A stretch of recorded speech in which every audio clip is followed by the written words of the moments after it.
I met a gypsy. And it's for head injuries, and a lot of people down there are doing it for drug rehabilitation. But I've had a lot of head injuries, you know, and that's the end of the day, I was fucking me up. I was going to ask you that. Like, it's sort of taboo in a way. Like, because I get worried, man. Like, so we did a thing with Travis, and he's hit his head a bunch too, right? Yeah. Like, he'd maybe have the world record for concussions if you really wanted to look into it. Probably. He's been knocked out a lot. You know, and even like Dave Miro, you know, and like that's like the part of my motivation behind this place is helping all these friends I know. Like, I know so many BMX guys and skate guys and so many people that have chronic head injuries that are right in the firing line to go down this road and go through what Dave went through. And I've had the depression. Luckily, I have a good wife around me and people who are intimate enough and I'm honest enough to say, hey, I'm struggling. Yeah. And people are like, fuck, you need help. And then Matthias really kind of helped me. And now I have access to Dr. Harmiston in San Diego and the Center of Health and Wellbeing. And I want to bring this stuff down to Australia. I want to help people because, you know, I think I can help. We have a massive ice epidemic down here, and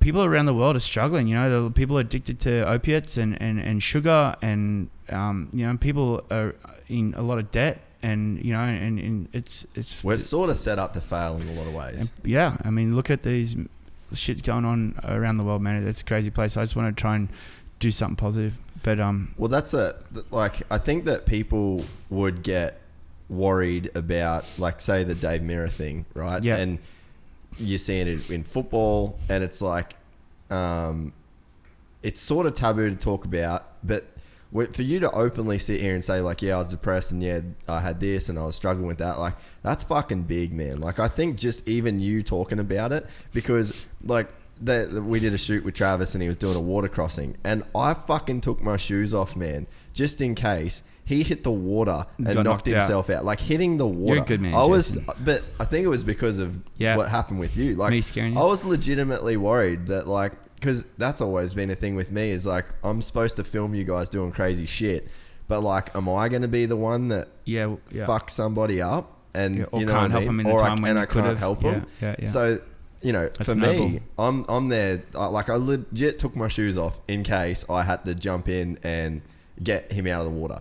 But then when the Dave Mirra thing happened, I think that was really close to home for all of us, because we all have friends that have had those big concussions. So I think, like, you could put your head in the sand about it, but I think for you to just like sit here and say, like, I didn't even know if you wanted to talk about that day.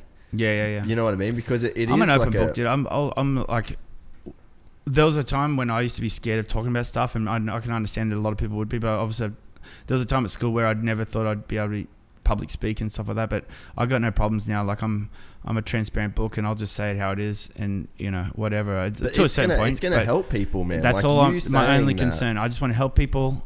I want to help myself first, right? Yeah. And I'm on the road, and I know the path now, which is great. But I wouldn't say I'm cured. But we all have stresses on us, you know, and no matter how glorious it looks from the outside, even the people who I might think are in the best place may not be. I mean, like, look at Robin Williams, you know, like, he was like the happiest guy. Everyone used him to laugh, and the poor guy was struggling with demons. And so people like that in that situation, I want a facility that they can come to and we can reset their receptors. And that's what the amino acid and NAD plus amino acid plus NAD IV therapy, that's what it does. It resets the receptors in the brain.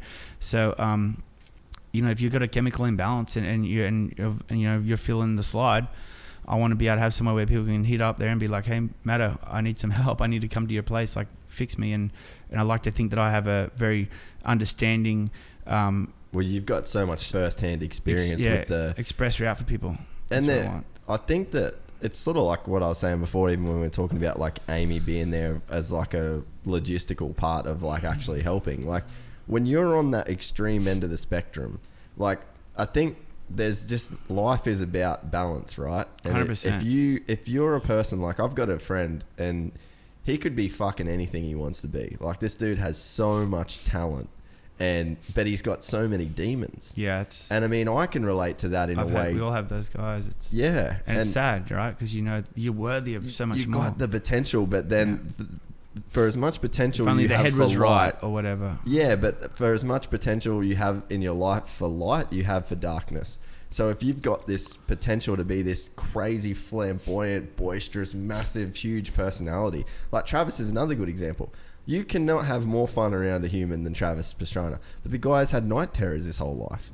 So there's this give and take that comes with being, if you're just so exceptional and if you just have this so far to the right, then you've got it equal to the left. And I think that it's, people really don't want to acknowledge, and even don't want to acknowledge like the dark places their own mind goes. They want to shut that out as like something where it's not like, oh no, that's not real, or you kind of put it under lock and key. It's like, no, you have to know all of yourself. You have to know your potential for greatness and also your potential for darkness. Yeah, you got to know your weak points, and you know, at the end of the day, there's no hidden secret, but you are your thoughts, right? So whatever you focus on, you become. And I feel like I'm proof of that. You know, I could have focused on whatever else and probably been locked up now, but it's you definitely become your thoughts. So if you focus on that voice in your head that's talking negative to yourself, and you're just allowing that to always speak negative, and you're speaking negative to yourself all day, well, guess what? You're probably going to stay pretty negative, and you're going to get into a place where you're going to feel pretty dark and lonely, and probably think, poor me, and make excuses of why things couldn't have been different. But